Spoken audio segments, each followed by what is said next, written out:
श्री गणेशाय नमः। 11वां अध्याय ऋषि पुत्री का घोर तप तथा शिव का उसे 5 पति होने का वर देना। नारद जी बोले, हे महामुने, ऋषि कुमारी जो तप ऋषि मुनियों को भी दुष्कर कार्य है, वो उसे कैसे करने लगी, यह हमें सुनाइए। श्री नारायण बोले, उस कल्याणी ने शांत सनातन 5 मुखी शिव का चिंतन कर अति दारुण तप आरंभ किया। सर्पों के आभूषण, नंद और भृंगीगण से सेवित, 24 तत्वों और 3 गुणों से समन्वित, 8 महासिद्धियों, प्रकृति एवं पुरुष से युक्त, मस्तक पर अर्धचंद्र एवं जटा मुकुट से शोभित ऐसे भगवान शिव का ध्यान कर वह बाला ग्रीष्म ऋतु में सूर्य के पंचाग्नि के मध्य बैठकर परम तप करने लगी। हेमंत और शिशिर ऋतु में ठंडे जल में बैठकर मुख को जल के ऊपर करके तप करने लगी। उस समय वह ऐसी प्रतीत हुई मानो जल में ही कमलनी खिली है। सिर के नीचे काले बाल ऐसे शोभित होते थे मानो लताएं फैली हुई हो। शीत के कारण उसका ब्रह्म रंध्र से निकलता हुआ धुआं ऐसा प्रतीत होता था मानो कमल के मकरंद का पान करके बोरे निकल रहे हो। वह कोमलांगी कन्या प्रातः और सायं धूमपान करके रहती थी। उसका कठोर तप सुनकर इंद्र बड़ा चिंतित हुआ। हे नृपनंदन, सब देवताओं को सराहने योग्य ऐसे तप में लगी हुई ऋषि कन्या 9000 वर्ष बीत गए। तब पार्वती पति शंकर ने बाला के तप से प्रसन्न हो उसने अपने अगोचर रूप के दर्शन दिए। वह शिव का दर्शन पाकर झटपट खड़ी हो गई मानो देह में प्राण वापस आ गए हो। तब वह तप से दुबली बाला हष्ट पुष्ट हो गई। हवा, धूप, वर्षा से पीड़ित वह कन्या शिव जी को अत्यंत प्रिय लगी। तब कन्या ने नम्र हो शंकर जी को प्रणाम किया। फिर विश्व वंदित शंकर की मानसिक उपचारों से पूजा करके बड़ी श्रद्धा और भक्ति से स्तुति करने लगी। कन्या बोली, हे पार्वती वल्लभ, हे प्राणनाथ, हे प्रभो, हे भर्ग, हे भूतेश, हे गौरीश, हे शंभो, हे तम, हे सोम, हे सूर्य, हे अग्नि रूप दिव्य नेत्र वाले, त्रिनेत्र वाले, हे मेरे आधार, हे कमम, हे मुंडमालधारी, आपको मेरा बार बार नमस्कार है। अनेक तापों से उत्पन्न पीड़ा वाले व्याधि से युक्त इस घोर संसार रूपी सागर में डूबे हुए दुष्ट काल रूपी सर्प की उग्र दाढ़ों से डसे हुए प्राणी भी आपकी शरण में आकर मुक्त हो जाते हैं। हे विभो, आपने बाणासुर को अपनाया, राजा अलर्क की मरी हुई स्त्री को जीवित किया।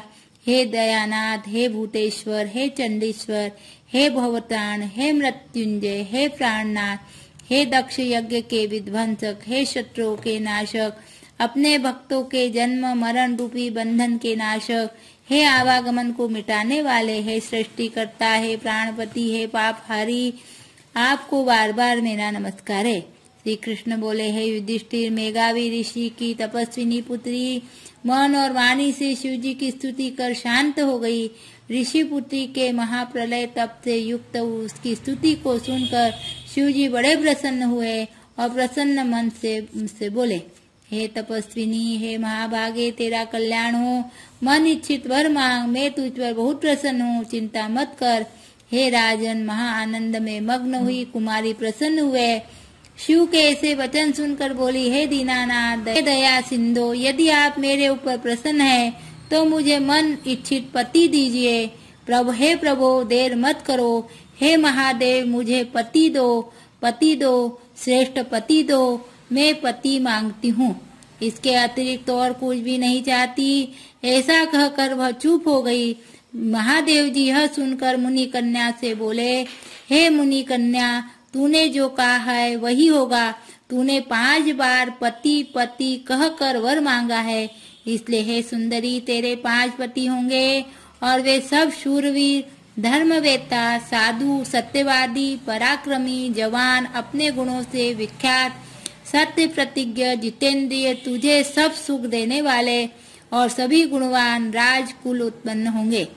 श्री कृष्ण बोले, शंकर जी के ऐसे वचन सुनकर वह कांपते हुए बोली, हे उमाकांत, ऐसा अनीतिपूर्ण वर देकर मेरा संसार में तमाशा न बनाए, क्योंकि एक स्त्री का एक ही पति होता है 5 पति वाली कोई स्त्री कहीं भी नहीं देखी है और न सुनी है।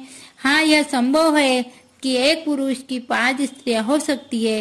हे शंभु, आपकी आराधिका होकर भी 5 भर्ता वाली कैसे हो सकती हूँ?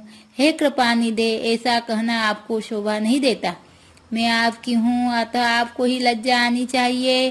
कन्या के ऐसे वचन सुनकर शंकर जी फिर उससे बोले, हे भीरू, इस जन्म तो तुझको पति का सुख नहीं मिलेगा, परंतु अगले जन्म में जब तू अपने तपोबल से अयोनिजा अग्नि कुंड से उत्पन्न होगी, तब तू पति सुख को प्राप्त हो परम पद को पावेगी। तूने मेरे प्रिय स्वरूप दुर्वासा का अपमान किया है। हे सुब्रू, यदि दुर्वासा कुपित हो जाए तो तीनों लोक को भी भस्म कर दे। तूने अहंकार व ब्रह्म तेज का तिरस्कार किया है और भगवान के प्रिय पुरुषोत्तम मास का सेवन नहीं किया, जिसको श्री कृष्ण ने अपना सब ऐश्वर्य सौंपा है। हे बाले, मैं ब्रह्मा से लेकर समस्त देवता और नारद से लेकर जितने तपस्वी लोग हैं, वे सब श्री कृष्ण की आज्ञा का पालन करने वाले हैं। उनकी आज्ञा का उल्लंघन कौन कर सकता है? हे मूढ़ कन्या, दुर्वासा के कहने पर भी लोग पूजित मास तूने नहीं पूजा। अतः हे द्विजात्मने, तेरे 5 पति अवश्य होंगे। पुरुषोत्तम मास के खंडन करने से यह अब टल नहीं सकता। जो इस मास की निंदा करता है वह उसके विपरीत फल पाकर घोर नरक में जाता है। जो मनुष्य पुरुषोत्तम मास के भक्त है, वे पुत्र पौत्र धन से संपन्न होकर इस लोक और परलोक में सिद्धि को प्राप्त करते हैं। हम सब देवता भी पुरुषोत्तम मास के सेवक है, जिससे पुरुषोत्तम भगवान प्रसन्न होते हैं। ऐसे सेवन करने योग्य श्रेष्ठ मास को क्यों न पूजे? अत्यंत महान महात्माओं का वचन कैसे मिथ्या हो सकता है? तू ही बता। सदा बोलने वाले मुनियों की वाणी अनुकरणीय है। नीलकंठ महादेव ऐसे कहकर तत्काल अंतर ध्यान हो गए। तब वह बाला अपने झुंड में से बिछड़ी हुई मृगी की भांति चकित हो इधर उधर देखती हुई रह गई। सूर्य जी बोले, हे मुनिये, दूज के चंद्रमा से युक्त भाल वाले सदाशिव के अंतर ध्यान होने पर जैसे इंद्र को वृत्तासुर दैत्य का वध करने पर ब्रह्म हत्या लगने के कारण चिंता हुई थी, उसी प्रकार मुनि कन्या को दुर्वासा के वचनों का उल्लंघन करने के कारण चिंता समा गई। जय बोलो गोपाल कृष्ण भगवान की जय। 11वां अध्याय पूर्ण हुआ।